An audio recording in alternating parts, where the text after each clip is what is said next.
كلنا بنحب السوبر هيروز أو الأبطال الخارقين، وكل واحد فينا مهما كان سنه كان بيحلم ولو لمرة في العمر إنه يبقى عنده قوة خارقة. خليني أقولك إنك هتتفاجئ لما تعرف إن في فعلا أبطال خارقين معروفين حوالينا، جايز مش مشهورين قوي وما بيتعملش عنهم أفلام، ولكن مولودين بقوة خارقة للطبيعة. مش هتصدق نفسك إنها موجودة.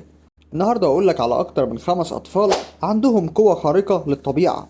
بس قبل ما نبدأ، لو مشتركتش معانا على القناة اشترك وفعل الجرس عشان تجيلك فيديوهاتنا دايما.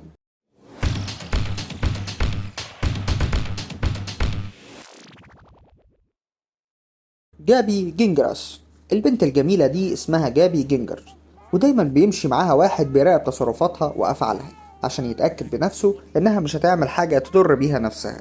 طب وإيه المشكلة يعني؟ ما كل الأطفال ممكن تضر نفسها عادي. ايوه عادي، بس لو الاطفال دي بتحس بالالم، ولكن جابي ما بتحسش بالالم تماما. وعشان ابوها وامها يتاكدوا انها مش هتجرح نفسها من غير ما تحس، بيلبسوها دايما خوذه ونضاره مقاومه للصدمات. كانت تظن انها قوه خارقه للطبيعه ممكن تساعدك، ولكن اللي ما تعرفوش ان غابي عشان ما بتحسش بالالم كانت ممكن تاكل صوابعها لمجرد التسليه او القلق والتوتر. وعشان ابوها وامها يطمنوا انها ما تعملش كده تاني، خلعوا كل اسنانها عشان يطمنوا انها مش هتجرح نفسها. حسناء مسلماني. حسناء بنت جميلة من لبنان، كان عندها 12 سنة لما اكتشفت ان عندها قوة خارقة للطبيعة. القوة دي عرفتها لما لقت انها ما بتحسش بأي حاجة من ناحية عينيها. يعني مثلا لما بتلعب بحاجة وتخبط في عينيها ما بتحسش بأي حاجة أو ألم تماما. ولما مامتها خدتها عشان تكشف عند الدكتور لقى 3 قطع من الزجاج المكسور في عينيها. ومع الوقت حسناء اكتشفت إنها ممكن تنزل من 7 ل9 قطع زجاج كل يوم من عينيها. ناتاشا ديمكينا. بالحديث عن الأطفال اللي لديهم قوة خارقة، ناتاشا عندها قوة خارقة غريبة جدا ربنا خلقها بيها، وهي إنها بتشوف بأشعة الإكس راي. ابتدت ناتاشا تكتشف قوتها لما كان عندها 10 سنين، لما كلمت مامتها وقالت لها انها شايفة ايه اللي جوه شنطة مامتها. والموضوع كبر وابتدت تشوف جوه شنط اصحابها وعيلتها. القوة دي اكتسبتها بعد عملية ازالة الزايدة الدودية، وابتدت من ساعتها تساعد الناس اللي عندها مشاكل في اعضائها الداخلية انها تشوف المشاكل اللي جوه جسمهم بدون اجراء اي اشعة.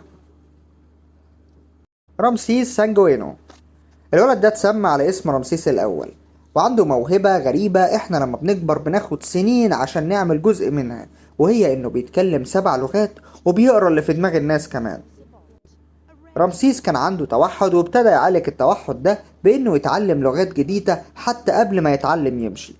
ولما امه ابتدت تروح بيه على الدكاترة عملوا تجربة مع امه انها تعلم على حروف وكان بيعرفها من غير ما يشوفها حتى. ذا ماجنتيك كيد. في دولة كرواتيا في ولد بيتمتع بموهبة غير طبيعية وهو عنده 6 سنين، إيفان ستيلوكوفيتش.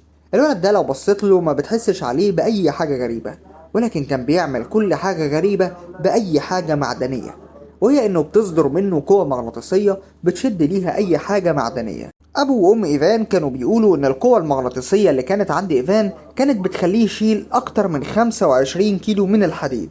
الفيديو لسه مخلص، لو عجبك الفيديو دوس لايك عشان ينزل منه الجزء التاني، واشترك معانا في القناة ودوس علامة الجرس عشان يجيلك كل جديد. سلام.